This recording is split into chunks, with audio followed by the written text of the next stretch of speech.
Hi, this is Ronald Johnson, your life coach, mentor coach. And what I do is I help people that are tired of who they are and where they are in life.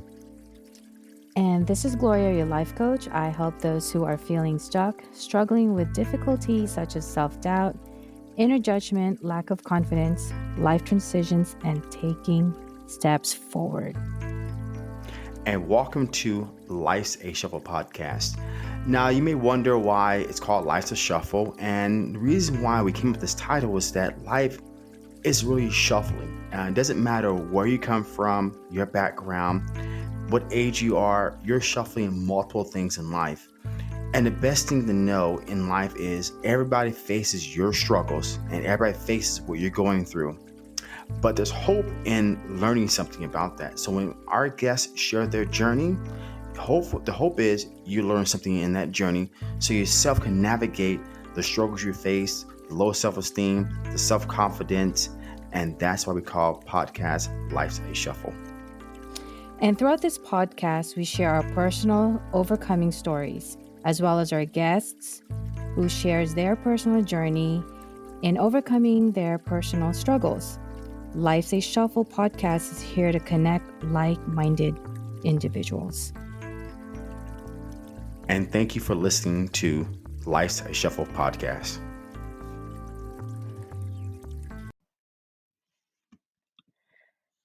Hi, this is Gloria, your life coach and meditation coach. Welcome to another episode of Life's a Shuffle. Hi, this is Ronald Johnson, your mental health coach, and soon to be, I used to use the word psychologist, but I'm going to use the word therapist. I did a quick study on identity and therapy. We did some research, so I'll call myself a therapist or soon to become therapist. And welcome to another episode of Life's a Shuffle. And today's episode is going to talk about burnout. I think, I know spring's in the air, summer's in the air. But I see a lot of people, not see, but I hear and I see people are just at their wits' end. It can be in a relationship, personal, intimate. It can be your career trajectory where you feel burnt down. And today is how to know when you feel burnt out. And burnt out is not a specific destination. It's a specific add up of certain things, right? So say, for example, you want to fill a 50-pound sack, right? You got to add 1 pound at a time, right? And that's how burnout's one thing after another thing compounding to make it more facing a burnout. And how to know when you are in a burnout phase. I'll give a quick example about burnout phase. Burnout phase can come specifically at lack of motivation, unable to get up, not feeling happy anymore, trying to justify why you should feel a certain way, justify you should be happy, trying to create more space. I need time off. These are certain things that start adding up. Microaggressions. Microaggressions are based upon your creed or your ethnicity, where you face constant aggression at work. So there's elements of just minor burnout. So I'm burning out, but we'll talk about that a little more detail personally. What do you think, Gloria? What do you think about burnout and this time of year? You know what? I think it just for some reason it seems like everybody faces burnout in the same time of the year, and it might be spring season, right? It might be that, but I would say when you some they don't recognize that what they're facing, but they know they're feeling something. I'd say, ask yourself some questions like, do you feel like you're dragging yourself? Maybe you're dragging yourself to work, dragging yourself to home. Just if you just feel like you're dragging yourself and you have trouble getting started, getting your day started, ask yourself, do you find it hard to concentrate sometimes? Lack of energy. Has your sleeping habits changed? Headaches. Sometimes I know for me, I get headaches sometimes too. Headaches or stomach problems. These are some of the questions that you might want to ask yourself. And if, let's say, you've answered yes to any of those questions, then you most likely are facing a burnout. You know, another phase of burnout, you just hit something. I know when hmm I'm burnt down when two things happen. When I crave like junk food, like pizza, burgers, alcohol.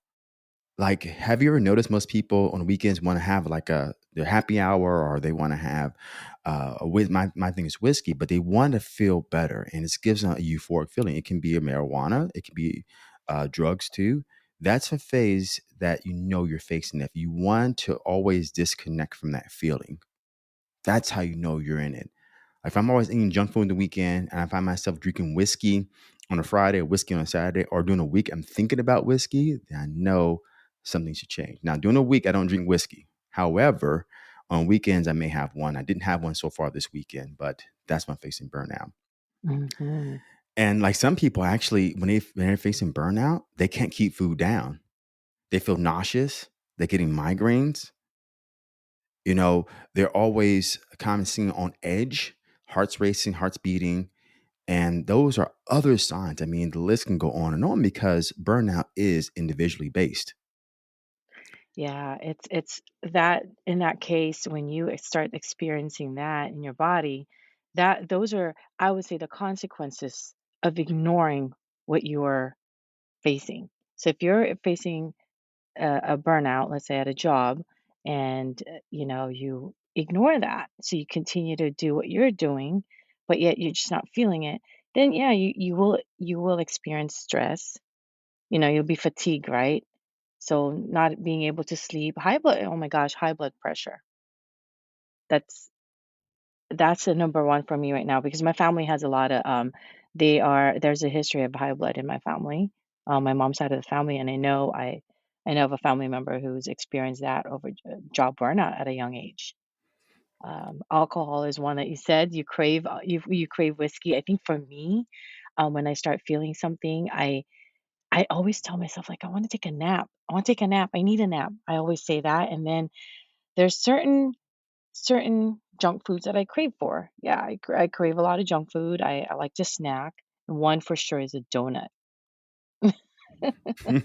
I crave Love those sweets. yes. So I crave a lot of sweets. That, and then I always like my in my mind I'm always like thinking I want to take a nap. I don't know why. I think it's more of I just want to lay down and not do anything and just lounge. Mhm. That's Yeah. burnout. Mhm. That's burnout. But remember there's consequences to all that when you start ignoring it.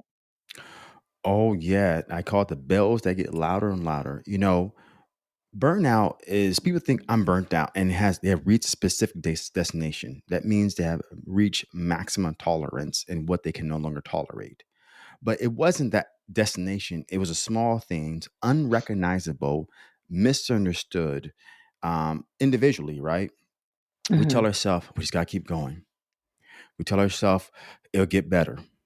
We tell ourselves, okay, if I get through this hurdle, I'll be through the next one. We tell ourselves we need more space for mental health. It means, meditation, going on vacations. We do all these different things, but yet the problem still remains. What should we do about it?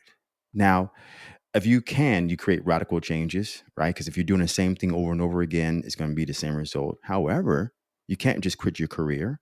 You can't just say, I'm going to leave my relationship or marriage. You just can't say, I'm not taking care of the kids no more. You can't, certain things you just can't not do right then and there. So, how would you, after you identify it, Gloria, how would you want to overcome burnout? Um, for me personally, what I normally do, knowing what I know now, I would take a step back. I give myself space to be mindful and be aware of what is really happening, what's happening to my body, what's happening to me. Why am I feeling this way? I evaluate things.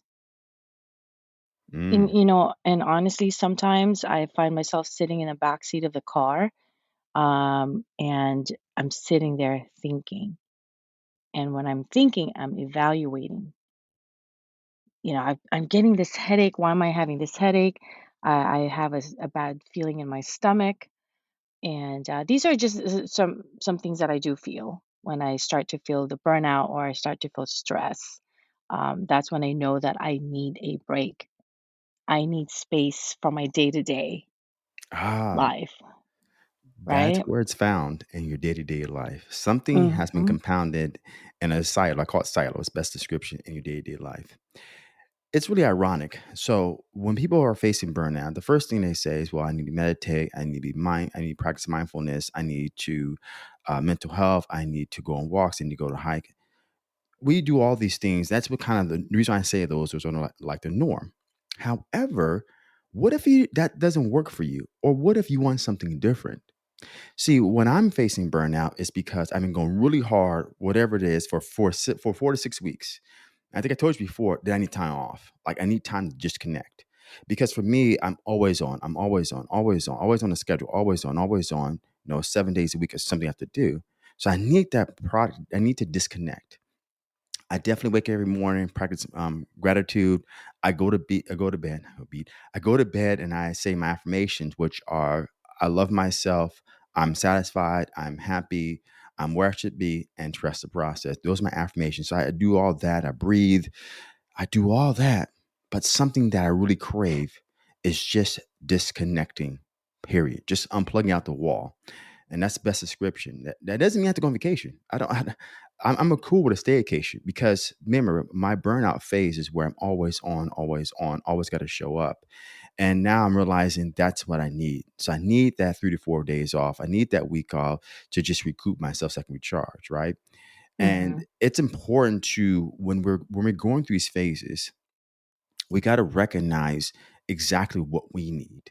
Now, doesn't mean it's a magical formula and you're finding the right antidote right then and there. No, but you have to do something different or practice something that works well for you. And it takes time to find that, right? Just It just like really does. yeah, yeah, go ahead. No, no, no, I'm saying it does. It's not for everybody. It's different for everybody. What is for you, and it might not be for somebody else. What's for me is for me. It works out for me. Might not be for everybody else. And that's why, like what you said, just take a step back and think what will work for you. What do you really want? For you, it's disconnecting. Disconnecting from that. And you know what? That works. It works for me. Sometimes I just I get the feeling of just disconnecting from the world.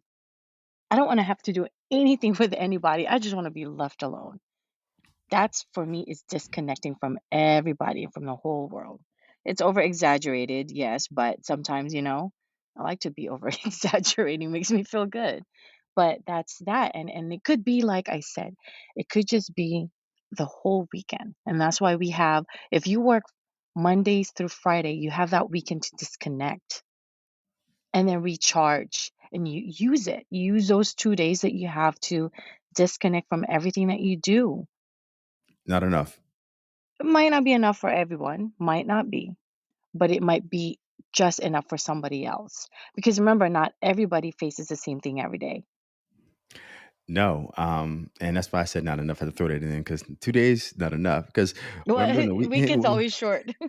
well, it's not that. The weekends you get 48 hours in a weekend, let's say, and typically I probably get more because I start in my day at 3 p.m. on Fridays, right? So I probably get a little more.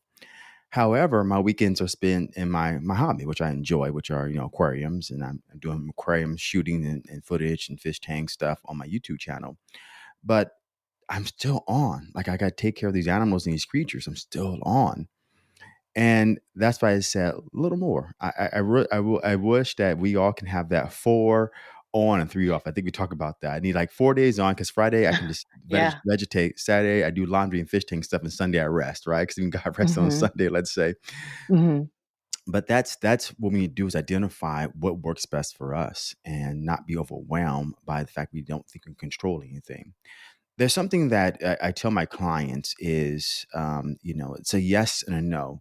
If you find in your life you're saying yes to more things than you are saying no, sometimes we have to reverse it. So if I say yes to a particular thing, I may inversely say no to myself. So say for instance, you're getting headaches, you're burnt out, but yet you say yes to showing up to happy hour, you say yes to hanging out for birthdays on the weekend, say yes, yes, yes to everything while you're facing burnout.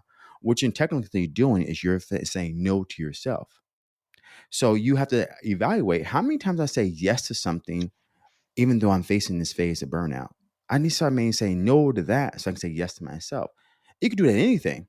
How many times are you saying yes to spending money?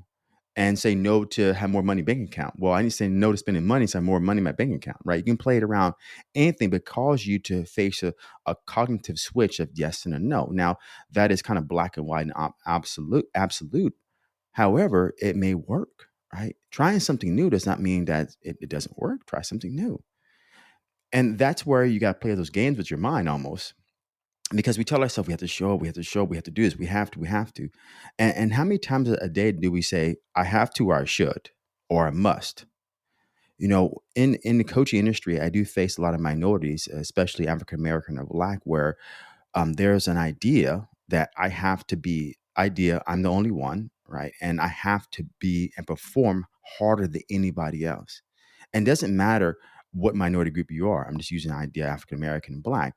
However, because as growing up as a kid, I was also told that because you are Black, you have to perform harder. Because you're Black, you have to work harder. If you're Black, you have to do all this stuff. And that also creates a lot of stress. I have to show up better because I'm Black. I have to show up and perform better because I'm Black. A lot of stress.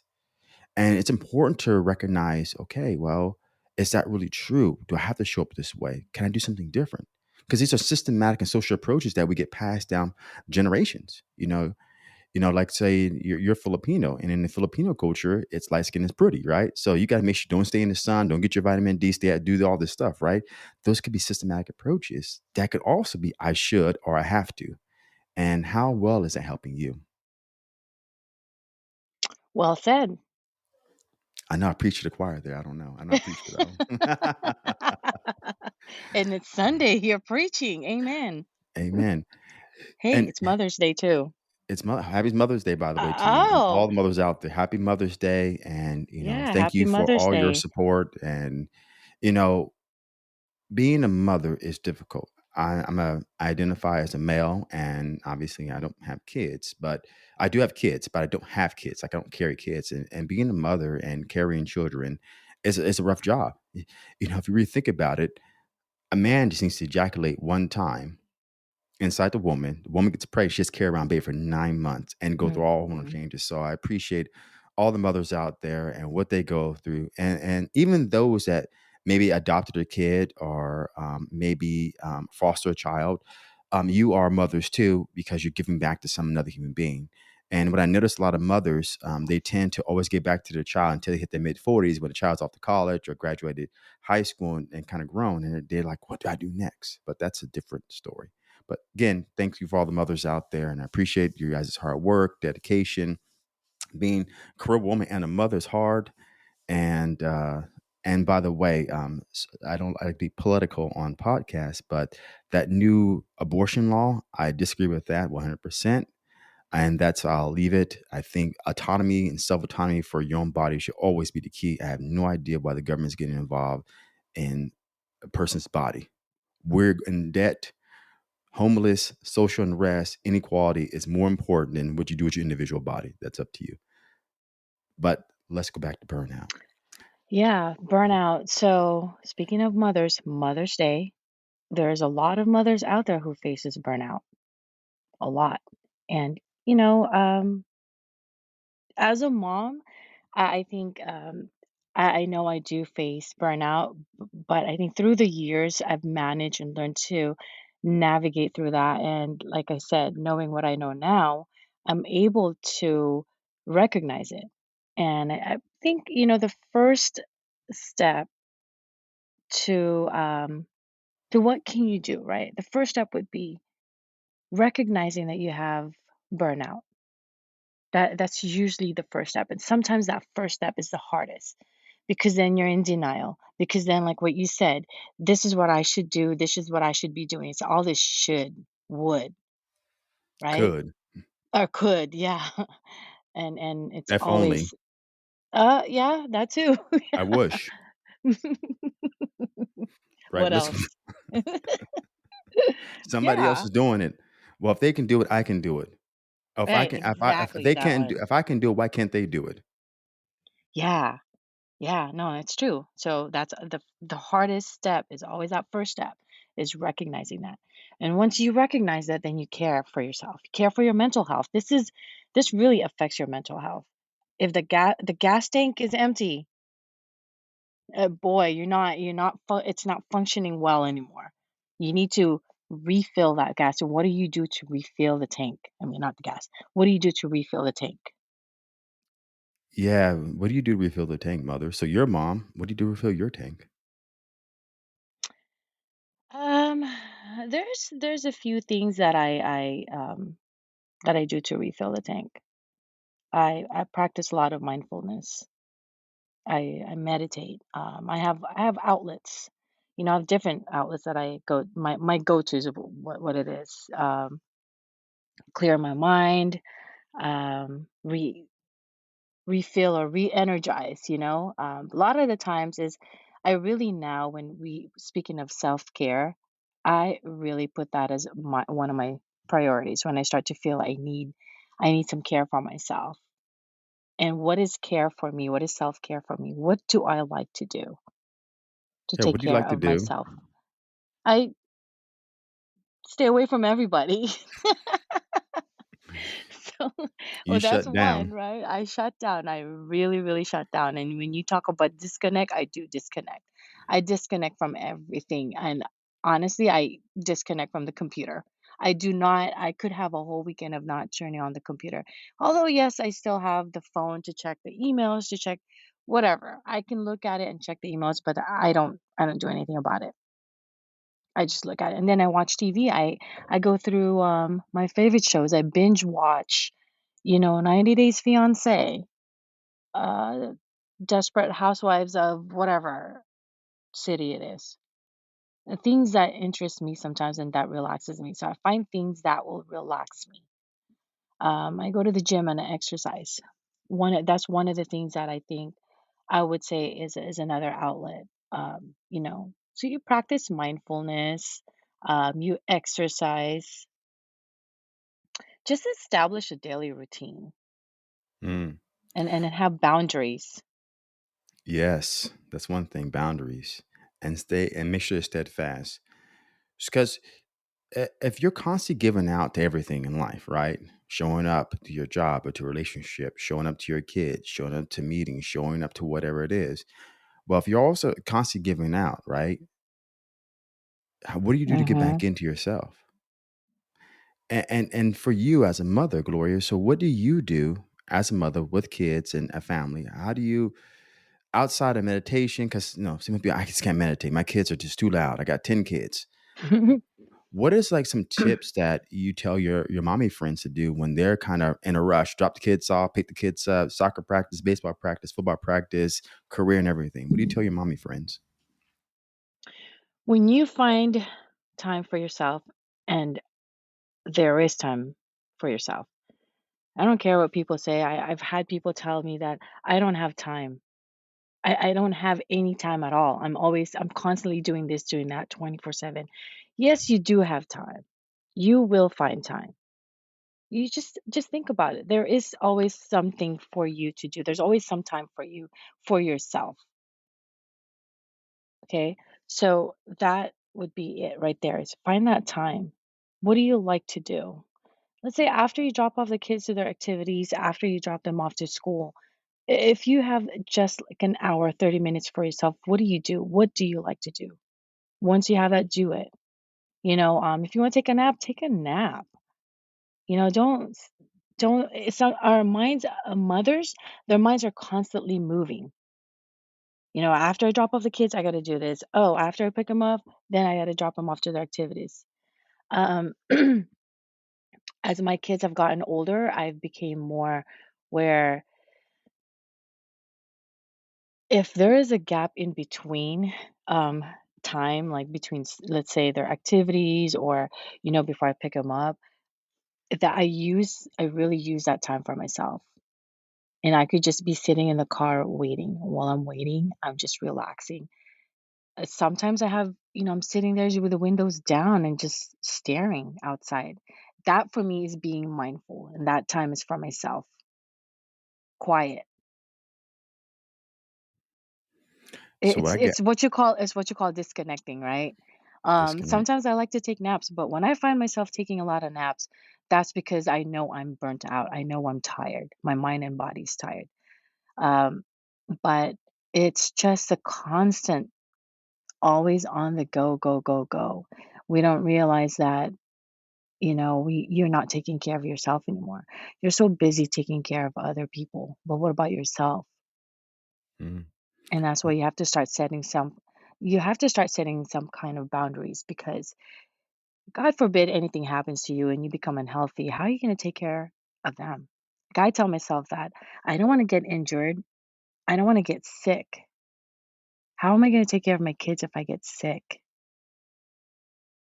Right? And then yeah, exactly. And I've always told myself, and I know this in my heart, they're my number one priority.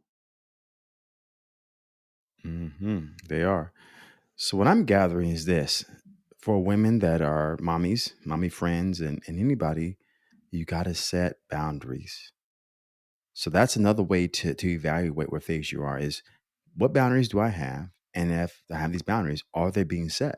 Like, are they being adequate? Are they being fulfilled? Because if you don't set boundaries, that's another phase where you can face burnout. Too many things, too many people are pointing you at too many different directions, and there's not enough left for yourself. Because usually burnout happens where your needs not being met, you want not being taken care of, and there's not enough left in the day or the week or the month for you, right? That may sound selfish and, well, I got a lot of responsibilities. Well, great. Everybody has responsibilities, but what Hmm. boundaries need to be set? Now, if you're in a phase where you don't feel like you're burned out, this is not for you. But if you're in a phase where you're facing certain micro burnout steps, it's best to evaluate what boundaries to be set. So I want to say, thank you for all the listeners out there, and thank you for your support, and thank you for downloading and telling your friends and everybody else. This is another way to overcome. First, identify where it is, and another way to overcome it, and identify the fact you have all the power within inside yourself to overcome that. If you're willing to do something different, if not willing to do something different, then you'll keep facing that phase. Get to the point where you have to make a radical change. I mean, to the point where you're just, I can't do it. There's a story as I'm hearing people, they're so frustrated with their job. They go to work and they sit in their car and they just can't get out the car to go to work, and they just leave and they quit. Our stories, people just send an email and just quit because they can't take it anymore. So this point, important to identify your burnout stages. It's important to identify how to overcome them. And thank you for listening to another episode of Life's a Shuffle. This is Ron Johnson, your mental health coach and your future therapist. Yes, and just keep in mind that you don't always have to do everything. You don't always have to. You are in control of your mind and body, physically and emotionally. And again, thank you for listening to another episode of Life's a Shuffle.